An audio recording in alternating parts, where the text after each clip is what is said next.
এখন বাজে ওই বিকেল 4টে মতো। তো আমি রেডি হয়ে গেছি এখানে। সো হ্যালো এভরিওয়ান, কেমন আছেন সবাই? আশা করি খুব ভালো আছেন, আর আমিও খুব ভালো আছি। আর ওইদিকে মেঘটা দেখছো কী অবস্থা। আর আমাদের রাস্তার কথা আর কী আর বলবো, তোমরা তো দেখে বুঝতেই পারছো।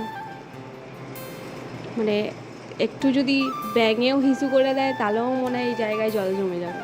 তো যাই হোক, আমি বিকেলবেলা বেরিয়ে পড়েছিলাম একটু বন্ধুর বাড়িতে যাব বলে, কারণ বন্ধু কিছু জিনিস আমাকে দেবে ও একটু সেলাই করার জন্য।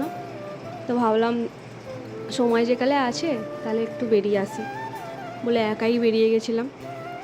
তো বিকেলবেলাটা বেশ সুন্দরই লাগছিলো, আকাশটাও বেশ সুন্দর, কিন্তু মেঘও যেরকম আর আকাশটাও মানে পরিষ্কার একদিকে, আবার একদিকে মেঘ।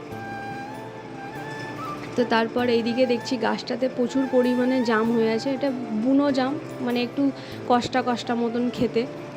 তো কে কে এই জাম খেয়েছো প্লিজ কমেন্ট করে জানাবেন। তো এইদিকে আকাশটা দেখো কত সুন্দর লাগছে।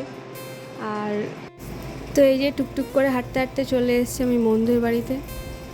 ও এখন অনেক কথা বলতে শিখে গেছে। তো তারপরে বন্ধু বসিয়ে দিয়েছিল এখানে চা, তো একটু সময় কাটিয়ে গল্প করে চলে এলাম। তো আজকের মতো এখানেই।